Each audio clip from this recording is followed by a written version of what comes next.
तो पर्यटन का मतलब क्या होता है? पर्यटन का मतलब झील, झरना, नदी, जंगल, पर्वत, पहाड़। तो वही मधु मंसूर जी के गीत हम गुनगुना बोल के माध्यम से गा रहे थे कि हाय रे हमर सोना झारखंड। अच्छा, गुनगुनाने के लिए मोबाइल निकालना होगा, गा ही देते हैं। नहीं, गा ही देते हैं एकदम बिल्कुल। वहां नहीं बाबा, गा ही देते हैं। यहाँ कम से कम गा देते हैं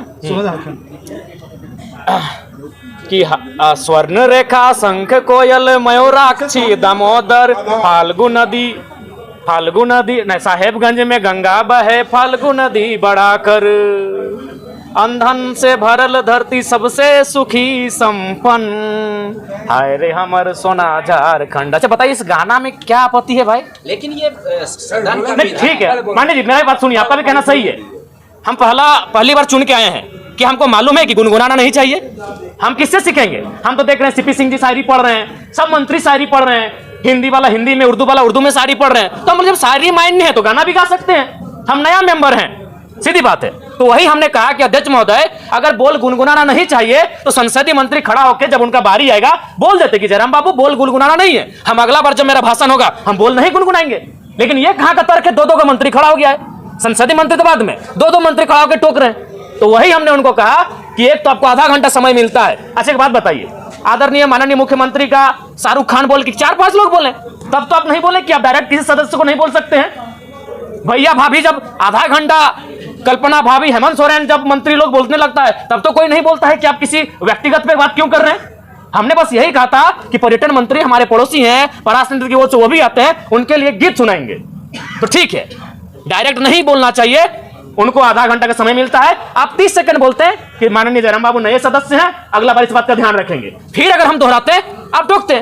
तो हमने उनको वही कहा, और हम तो भाई इसी पहचान से अंदर आए हैं, तो अंदर भी थोड़ी बख्शेंगे। हमारे साथ हमारे समय में कोई कटौती करेगा, हमारे साथ कोई अगर ज्यादा करेगा तो हमने बख्शने वाले हैं, चाहे वो कोई मंत्री रहे चाहे वीआईपी रहे। वही हमने कहा, बैठिए चुपचाप। आप मंत्री ट्रेजरी बेंच पर बैठे, चुपचाप बैठिए। आपको मंत्री बनाया गया है काम करने के लिए, ये मीडिया में आने के लिए नहीं। उछल कूद मत कीजिए। हाँ, उनका हम सम्मान करते हैं, मंत्री है, माननीय है, लेकिन उनका ये व्यवहार उचित नहीं है। आज ये ज्ञान दे रहे हैं, उस दिन आपका ज्ञान कहां था जब आपने इरफान अंसारी जवाब दे ही रहे थे, आपने टोक दिया। इरफान अंसारी जो शायद ध्यानाकर्षण था या अल्पसूचित था या तारांकित प्रश्न था, किसी माननीय सदस्य के प्रश्न का उत्तर दे ही रहते, आप खड़ा होकर उनको टोक दिए। उनको सवाल का उत्तर देने देते हैं, उसके बाद आप कहते हैं कि ऑब्जेक्टिव टू ऑब्जेक्टिव होना चाहिए, एक्सप्लेनेशन नहीं।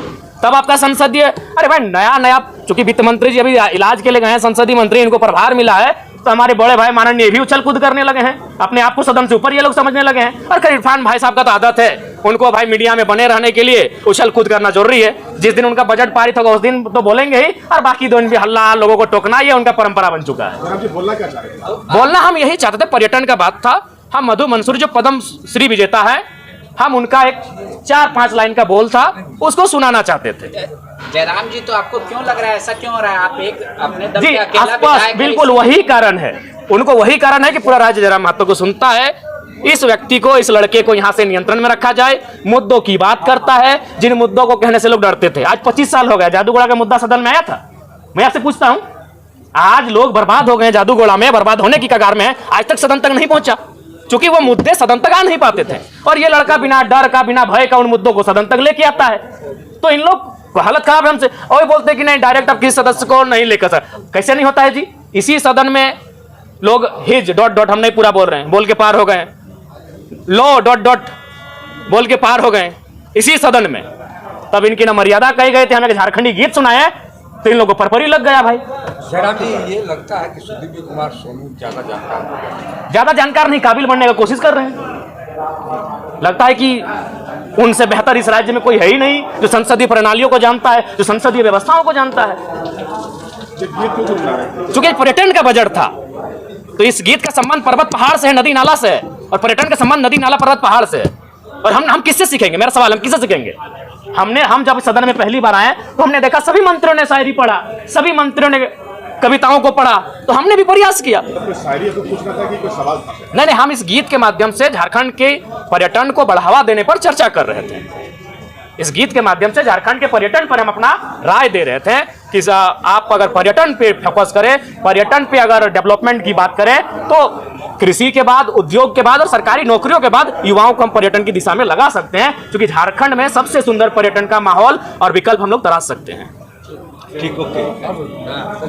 धन्यवाद।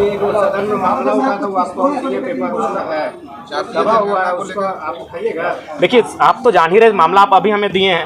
हमारे पास जो मामले हैं पेंडिंग है 2 महीना 3 महीना से जो देके भेजे हैं, निस्संदेह हम विस्थापन के लिए हमने ध्यान आकर्षण डाल दिया है। अगर हमें बहस का मौका मिला निस्संदेह।